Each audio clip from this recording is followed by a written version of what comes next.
50 Cent is pulling back the curtain on what he wasn't allowed to say in his Diddy documentary, and allegedly he's planning to include everything in Season 2. Netflix refused to include these details in their documentary, but 50 Cent is exposing everything. According to him, entire narratives were stripped out not because they were false, but because they were too dangerous. And if you got a wild party and P. Diddy puts on that wild party and, he sets everybody up. Like if you were an intelligence agent, like a Jeffrey Epstein type deal, that'd be the way to do it. Big old crazy party, get everybody loose. Get them the yayo.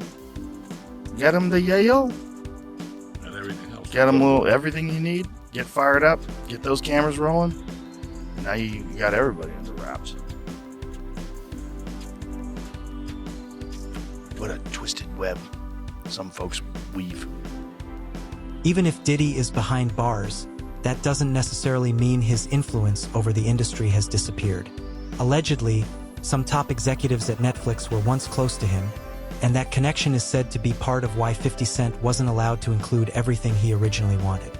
Diddy may not be able to send a cease and desist himself, but through his network, he can still exert pressure and help shape how the story is told. That documentary, and if 50 do another one, and I heard he's gonna put it on YouTube or do whatever he's gonna do, Puff ain't gonna have nothing to do with that. Puff ain't gonna have nothing to do to try to stop that because he can't. Because if he could stop it, it would have been stopped. You know why he can't stop it? Because Puff know people right there at Netflix. Don't think he don't. And I don't know if this guy still worked for them, but he was part of the flavor unit, Shaquem. He was part of the flavor unit. He was good friends. He was cool with Puff and them. Flavor Unit and them, Queen Latifah and them, they was cool with Puff. If Puff would have sent a cease and desist over there, and they could do it, and he had the power and they wasn't right, they would have been done. You see, it's still rolling right. It's still going on right. He ain't got that power no more. You understand? Now, could he sue them because they used his likeness or used them and stuff like that? I don't know. I'm not that versed in they're using him. You understand? If they can steal your whole damn idea, your whole damn idea, why can't they steal your whole damn intellectual property? Some of the most serious allegations connected to Diddy were noticeably left out of the Netflix documentary, despite 50 Cent referencing them before it was released. Allegedly, Netflix considered those claims too controversial and didn't want to deal with the potential backlash.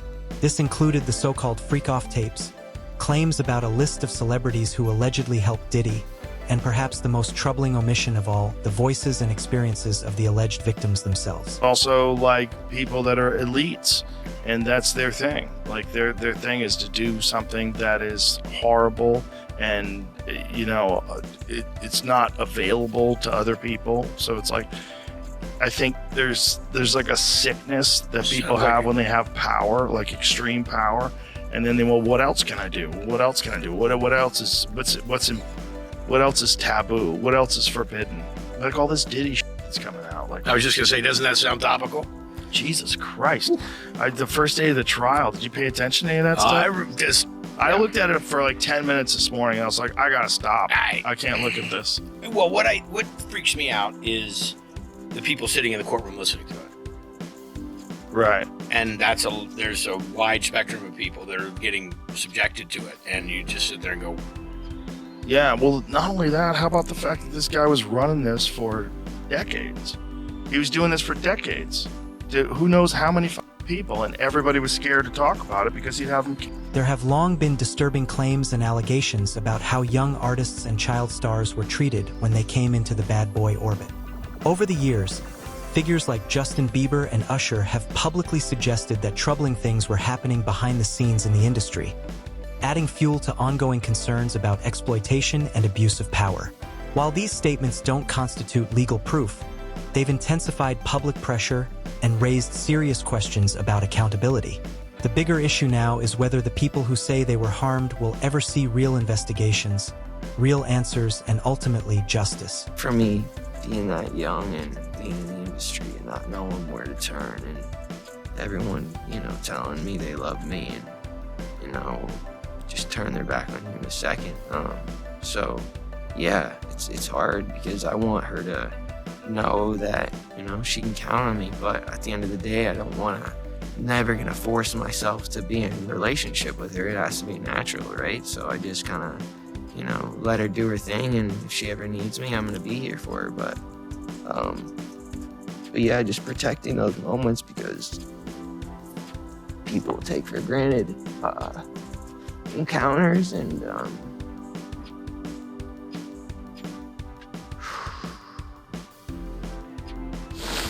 yeah, so yeah, I just want to protect her, you know? Nearly every accuser who spoke out against Diddy referenced allegations involving minors and a long pattern of sexual abuse, yet none of those claims ultimately made it into the courtroom proceedings. And once again, Netflix chose not to address these allegations in its documentary. I knew 50 Cent was not done with Diddy. I knew 50 Cent was not done with Diddy. He just confirmed that he has more stuff on Diddy that he couldn't even fit in the 4 episodes in the new Netflix Diddy documentary. With 50, it is so hard telling what this man got his hands on, but he said this in reference to the videos that he got of Diddy before he went to jail. A lot of the personal footage of Diddy has shocked a lot of people. And I know, 50, the way you run, this cannot be all that you have. Is there other stuff that you just have not shown? Yeah, well, everything couldn't make the... It was 4 episodes. Right. So it was a lot. You had to pick and choose them. And on top of him saying that he has more dirt on Diddy, he is also saying that more people came to him with allegations against Diddy that never made it into the Netflix documentary. With the anticipation, they asked him, are you going to make a second documentary and put it on Netflix since you have all of this stuff? And he says that he is about to put it on YouTube. With everything that was out and all of these people that were coming forward, have there been any new tips that you've gotten since it has been released? Well, yeah, everyone starts to feel a little more comfortable when they see other people telling their truth about it. Yeah. So yeah, it's got to be something on YouTube coming. Yeah. I'm not gonna lie, I felt like certain things were left out of this documentary, but now to hear him confirming it and saying he still has more and this man is about to post them on YouTube, I can only imagine what we haven't seen yet. Okay, this is getting absolutely crazy. So yesterday we heard 50 Cent. Allegedly, because acknowledging them would have opened the door to far bigger questions about complicity across the industry. 50 Cent reportedly understood from the start that Netflix would never sign off on a project that exposed everyone involved, which is why he's now planning to release a second season independently. It's a move that, by all accounts, won't be backed or supported by the industry at large. Confirmed that he does have more video footage of Diddy, and now he's saying he has 140 more hours of video footage of Diddy. Now in a post he made about this video footage, he is saying he has 140 hours, and he did it with a video where there was a man claiming that 50 Cent has video footage of Diddy doing alleged criminal activity, and this could possibly get him more time. And this is the post that 50 Cent made. Correct, 140 hours of footage. I don't understand why he filmed himself, but I'm glad he filmed himself. The people who are supporting him will be quiet very soon when more comes out. What 50 just came across in that secret little Diddy footage that he paid from the videographer that Diddy didn't pay, they are saying 50 has footage that will not only add more time to Diddy's sentence, but Diddy might not ever come out. Listen up, check this out. Now y'all know that footage that where Diddy is behind the scenes talking to his lawyer and all of this stuff, and people like, damn, what was Diddy recording? Well, Diddy was recording because he thought he was about to beat the case. So he wanted to do a Netflix documentary, didn't pay the guy, and then 50 got all 140 hours of footage of secret Diddy tactics. Well, there's a guy named Neil who's mentioned in the court, works right up under Diddy, is organizing everything. Allegedly, they are saying that he is on video, film, tampering with witnesses, giving out addresses, offering money, bribing, we'll pay for your lawyers, all kind of shit that could be counted as witness tampering, obstruction of justice, and 50 of all people has his hands on this footage. And I'm hearing that this could implicate Diddy's lawyers in some bull. They could be charged. This is getting wild. And I'm hearing that this 50 Cent documentary is just a fucking tip of the iceberg, and I like it. According to allegations, powerful figures in Hollywood pressured Netflix to remove key portions of the documentary, specifically anything pointing to a real list of Diddy's alleged accomplices and the people said to have protected him at every stage. Insiders claim these edits weren't creative choices at all, but calculated damage control. Reportedly, Netflix didn't want the liability of naming individuals who still hold significant influence in entertainment, politics, and business. Once those names are publicly attached to the story, there's no way to undo the fallout. So I guess what I'm trying to figure out is like, People can go away. I mean, that's what people are saying, and maybe everybody's a conspiracy theorist now, but that's what people are saying about the Diddy situation. Like when the feds rolled up, with the fucking Hummers and shit, they're like, it wasn't about Diddy, it was about if there were tapes of powerful people there. Yeah. Oh, I'm sure. They were the ones that called. They're like, I need to protect myself, so go in there with all the things and rip any tapes or any evidence. Prince Harry was hanging with Diddy. I mean, everybody hung with Diddy. That's the other tricky thing. Like, Diddy hung out with everybody. And I've spoken to a bunch of people who are like, yo, great dude, like, always there for you, never asked for a single thing. Till 1 in the morning. And then freak off. Everybody says, get out of the house. Yeah. It's like the gremlins start eating after midnight. Everybody who tells the stories like, I saw her go upstairs, and these dudes are like right on the couch. Yeah. And then I go in this room, and these guys are it's like... It wasn't just the alleged victims that Netflix chose not to address. The documentary also excluded Tupac's family entirely, despite the fact that they've been actively investigating his death since last year.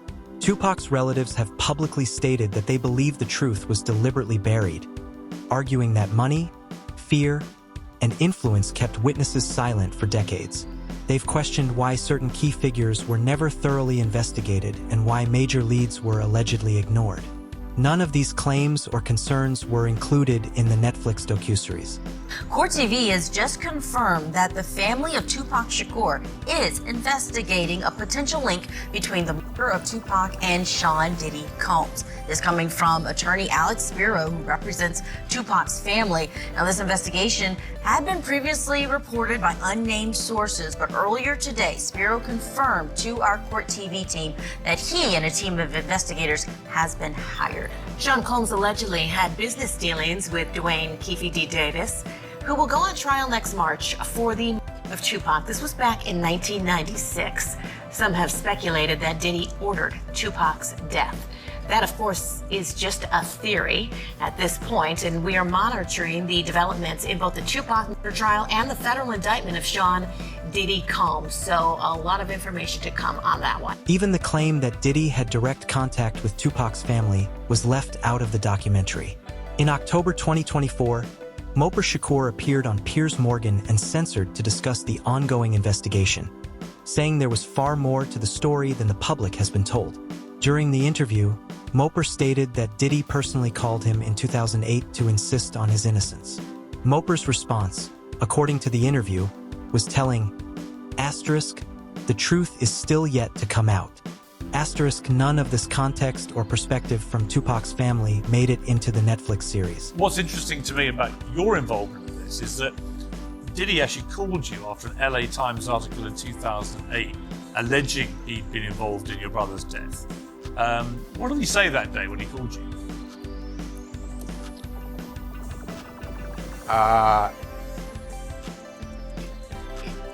He was in town. He was in LA at the time. He was on the radio. He asked a local DJ that we all know, Big Boy, to reach out to me because he wanted to speak to me about something. This is a few years after Pac's murder, and we all were familiar with all the rumors and stuff. I said, yeah, let me talk to him. So he called me, and I had my guys with me, Thug Life guys, and we heard what he had to say. He basically said he ain't have nothing to do with my brother's murder. And I told him the truth is still yet to come out, so we're gonna see. Here we are 27, 28 years later. looks like there's some doubt in that statement. So, thus, along with all the other suspicions that people have, it was time for it to be investigated. In a statement at the time, Diddy declared, "This story is a lie," the LA Times story. "Neither I nor the late Notorious had any knowledge of any attack on Tupac before, during, or after it happened." Do you think that was an honest statement? My opinion is that I don't believe it was 100% honest statement. It almost feels like the documentary deliberately avoids the possibility that others were involved. The narrative centers everything on Diddy alone, even though many allegations suggest he didn't operate in isolation. Former staff, artists, and industry insiders have since claimed they sensed something was wrong but stayed silent, believing that speaking out would lead to blacklisting or career destruction. According to these accounts, that silence didn't just shield Diddy, it also protected everyone else who may have been complicit or benefited from looking the other way. But all this is bigger than Diddy. It's bigger than Diddy, bro. Because you know who else they was doing investigation on during that whole time period? It was the mayor and the politicians in New York City. They turned around and give him the key to the city. All the mayor people that he brought on here in New York City are all resigning. They all resigning. People ain't gonna tie this together, but if you look at it, you have to say, because of Mayor Adams and his relationship with Diddy, it brought on the Southern District of New York to start investigating Diddy on civil lawsuits that was put against him. Because the feds is going after all these politicians in New York City. Yeah, the feds revealed that, anybody that, participated in any, criminal behavior at his freak offs, he's going to pursue. Listen here.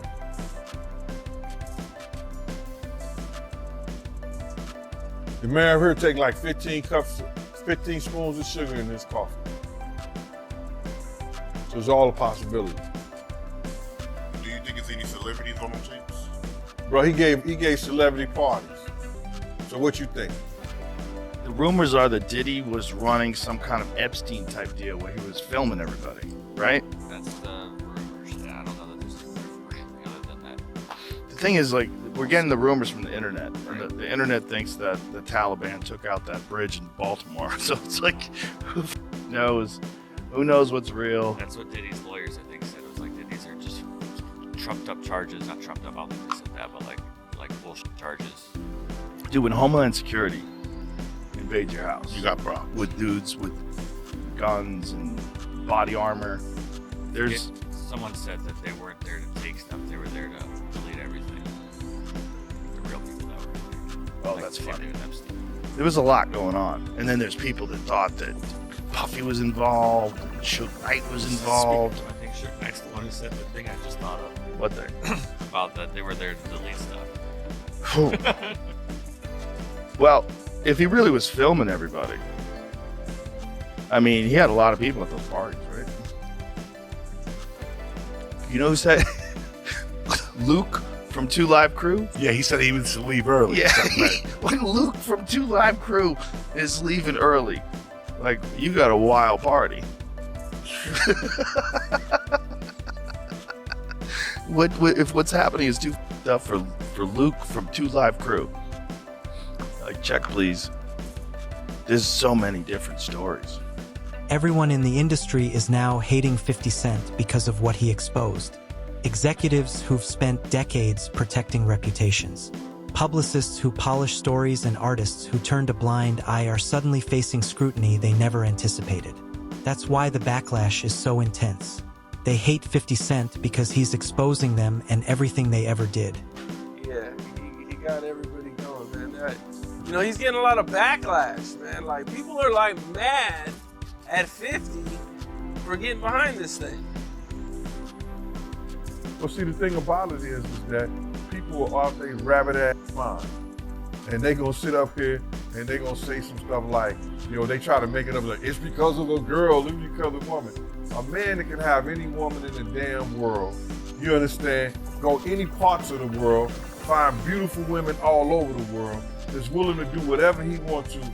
I'ma be mad because this dude got this one.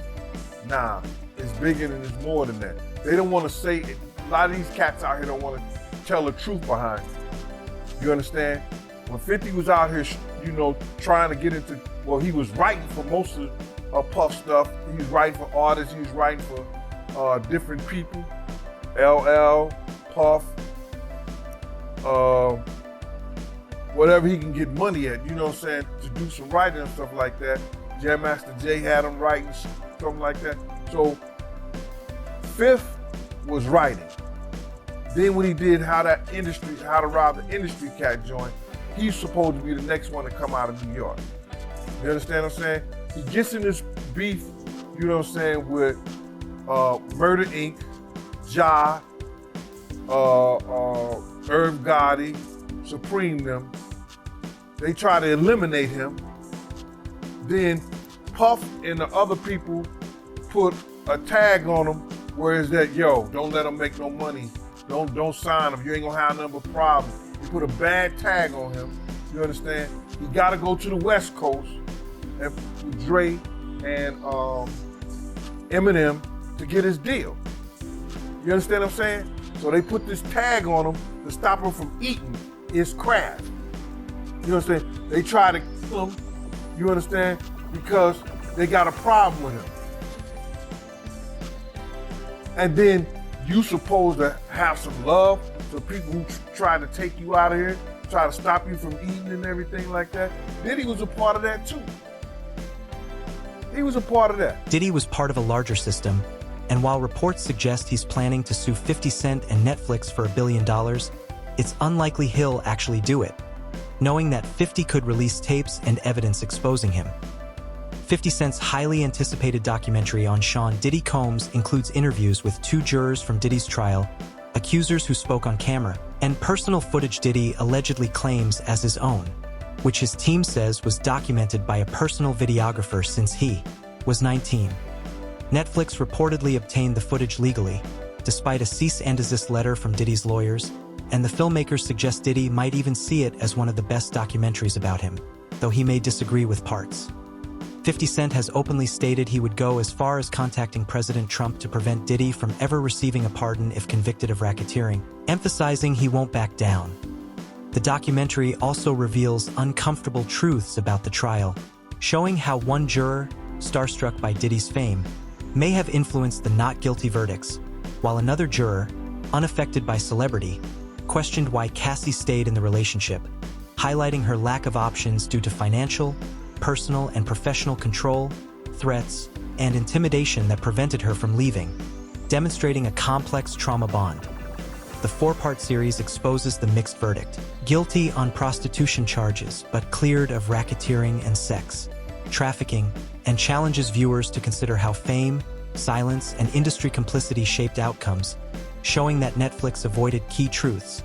The industry attempted to bury the conversation, yet the footage, leaks, and testimonies are out, and 50 Cent isn't stopping, raising the question not only of whether Diddy will face justice, but of how many others were protected along the way, and how long the truth can remain hidden.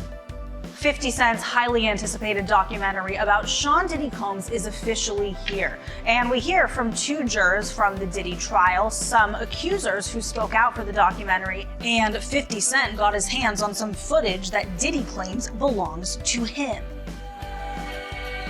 We have to find somebody that'll work with us that has dealt in the dirtiest of dirty business. We're losing. I reached out to Sean Combs' spokesperson, who tells me that the reason why that personal footage exists is because Sean Combs has been documenting his own life since he was 19 years old. They say that this footage was captured from a personal videographer hired by Sean Combs. If Sean Combs watches this, what do you think he's going to feel?